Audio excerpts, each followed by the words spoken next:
हाँ भाई दोस्तों, तो आप सभी लोगों का स्वागत है सबसे पहले अपने इस विजन पर, और जिस पर हम लोग बहुत डिटेल्स में डेप्थ में चर्चाएं कर रहे हैं। आईआईटी एक ऐसा सवाल पूछती है जो कई सारे कॉन्सेप्ट से मिलके बना हो, और कहीं ना कोई कॉन्सेप्ट जो हो वो आपके किसी ना किसी चीजों के साथ में इंटरलोकेट कर रहा हो, या मोर अप्रोप्रिएटली आप ऐसे कह लो कि एक से ज्यादा चीजें इन्वॉल्व हो रही हो। अब देखो, ये क्वेश्चन जो सामने लिखा है ये आसान क्वेश्चन, बड़ा सिंपल सा क्वेश्चन है जो लोगों को देखने में लगता है, लेकिन 99% लोग इसको गलत कर देते हैं जब उनको क्लासरूम में ये प्रॉब्लम सॉल्व करने के लिए दिया जाता है। अगर यही क्वेश्चन उन्हें पेपर में दे दिया जाए तो बहुत मुश्किल काम है उनके लिए, मतलब ये समझिए कि इम्पॉसिबल सा ही काम है। उनसे ये सवाल हो जाए अपने आप में बड़ी बात होती है।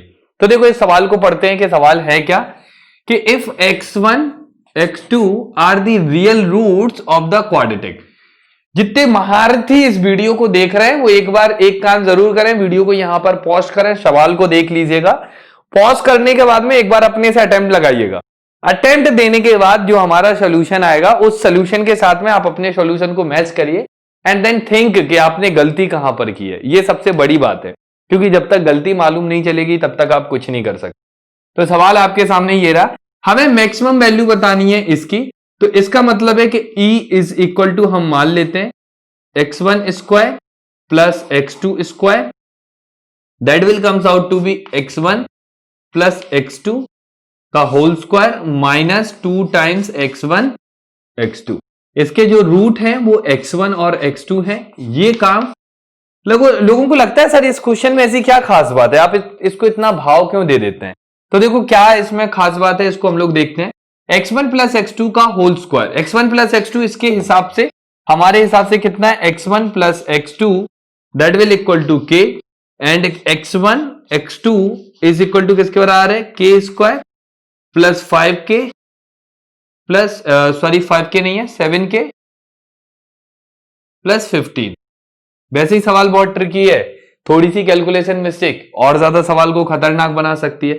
तो सबको सब्स्टिट्यूट करते हैं, ये आ जाएगा हमारा k का whole square minus 2 times k square plus कितना आएगा 7k प्लस 15। इसको पूरे को सॉल्व करेंगे तो कितना आ जाएगा, minus k square minus 14k minus 30, ये आ जाएगा। सबसे इंपॉर्टेंट बात है कि अब सवाल में हमारा जो ई बन के आया है उसको सॉल्यूशन करने के लिए हम ऊपर के हिस्से को इरेज कर रहे हैं, और फिर हम आपसे सवाल जवाब करेंगे थोड़े छोटी छोटी बातों पे, मतलब बहुत बेसिक बातों पे ये सवाल टिका हुआ है। ज्यादा मुद्दा नहीं है इस सवाल का, बट फिर भी ठीक है। हमने ई किसको माना था, x1 square plus x2 square को। यहां कितना है, x1 square plus x2 square. हम चाहते हैं ई की मैक्स वैल्यू, तो किसी क्वाड्रेटिक की मैक्स वैल्यू किससे निकालते हैं, मे का परफेक्ट स्क्वायर। तो minus times k square plus 14k, इसको परफेक्ट स्क्वायर बनाने के लिए हमने इसमें 49 ऐड कर दिया और माइनस किया तो प्लस 49 माइनस 30, तो पूरा क्वेश्चन निकल के आया 19 माइनस k प्लस 7 की power 2, that is E।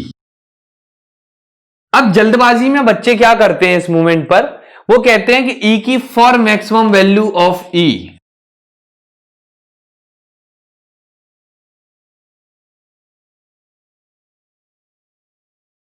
Max value of E k is equal to -7 होना चाहिए, ताकि 19 में से कम घटे और E की मैक्सिमम वैल्यू हमारी कितनी आ जाए, 19 minus 0, that will comes out to be 19, और ये उनका आंसर आ जाता है। बट हमारे हिसाब से अगर कहीं हम आपसे पूछें तो ये आंसर आपका गलत है। सभी लोगों का आंसर 19 आया था। जितने लोगों का 19 आंसर आया है अपने मन में हाथ रेस कर लें, अपनी जिस जगह पे बैठे कि हाँ सर हमारा गलत था। अभी हम आपको गलती बताते हैं कि देखो इस सवाल में कॉमन मिस्टेक है ये, मतलब आप एक इकलौते नहीं है कि आपका गलत हुआ हो, सबका ही गलत होने के चांसेस हैं इसमें। मतलब जनरली हमने जहां तक देखा है 90% बच्चों के आंसर्स इसमें गलत आते हैं। अब देखो गलती कहां की आपने, ये देखते हैं।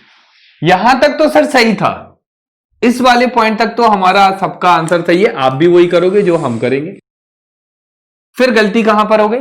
गलती हो गई कि आपने k की वैल्यू -7 ली। अब देखो इसमें जो भी बोला था, अगर कहीं आप सवाल को थोड़ा सा पीछे जाके देखेंगे तो हमने एक चीज बोली है कि if x1 and x2 are real root, तो सारा सवाल ही एक वर्ड से खत्म हो गया, इसलिए आईआईटी है ये, रियल रूट। यानी कि x1 और x2 हमारे कैसे होने चाहिए? रियल। रियल होने की कंडीशन हमें मालूम होनी चाहिए, मतलब कि जो क्वाड्रेटिक थी उसमें हमारा d क्या होना चाहिए था? Greater than equal to 0। तो हमें इसमें d greater than equal to 0 करते हैं, तो d ग्रेटर देन का मतलब b स्क्वायर, मतलब कि k square minus 4 times ac, मतलब कि k square plus 7k plus 15 is greater than equal to 0। आपका ये आंसर आया। आप अगर कहीं इस पूरी इनइक्वालिटी को ढंग से सॉल्व करें तो k square minus 4k square minus 28k minus 60 is greater than equal to 0। यानी कि इसमें से इसको सब्ट्रैक्ट किया तो कितना आ गया? Minus 3k square minus 28k minus 60 is greater than 0 means 3k square plus 28k plus 60 is less than equal to 0। इसको फैक्टराइज करने की कोशिश करें तो 20 इंटू 8,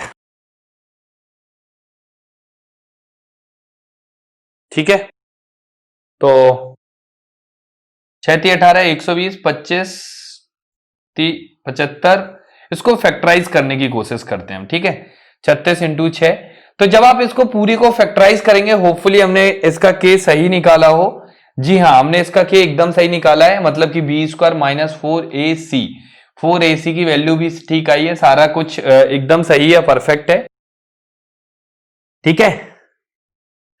अब इस इनइक्वालिटी को जब हम सॉल्व करने जा रहे हैं तो देखो इस इनइक्वालिटी को, इस वाली वैल्यू को देखो, k इक्वल टू -7 पे ये इनइक्वालिटी सेटिस्फाई नहीं करेगी, और जब ये सेटिस्फाई नहीं करेगी तो जाहिर सी बात है कि हमारा जो रूट्स हैं वो रियल नहीं होंगे, क्योंकि रियल रूट्स होने के लिए इस इनइक्वालिटी में से आंसर्स हमारा होना चाहिए।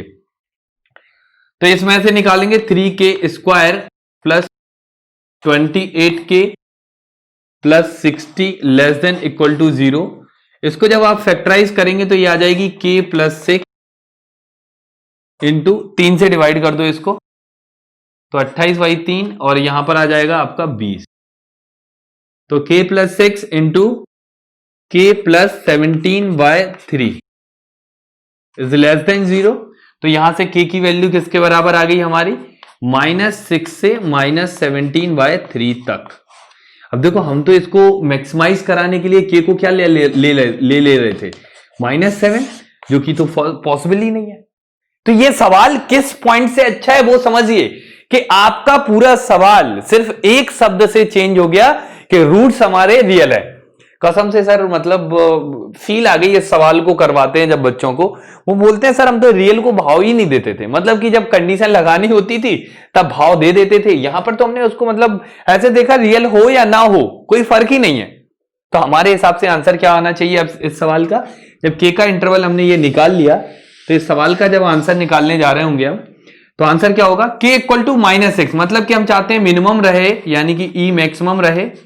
तो e मैक्सिमम के लिए 19 में से कम घटे, तो कम से कम घटाने के लिए k को -6 होना चाहिए, दिस इज इक्वल टू 0, यानी कि 19 - 1 इज इक्वल टू 18। अब सोचो यही क्वेश्चन अगर पेपर में आ जाए, आपका कॉन्फिडेंस सातवें आसमान पर, एक क्वेश्चन तो कंफर्म सही है, आपके एक सवाल का जवाब तो कोई रोक ही नहीं सकता है कि ना सही हो, लेकिन जवाब इसका सही था, आपने एक छोटी सी गलती से पूरा सवाल खत्म कर दिया।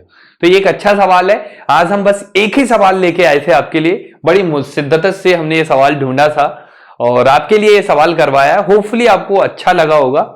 ऐसे बहुत सारे सवाल हम आपके लिए लेके आएंगे, क्योंकि फाइनली हम किसके लिए पढ़ रहे हैं?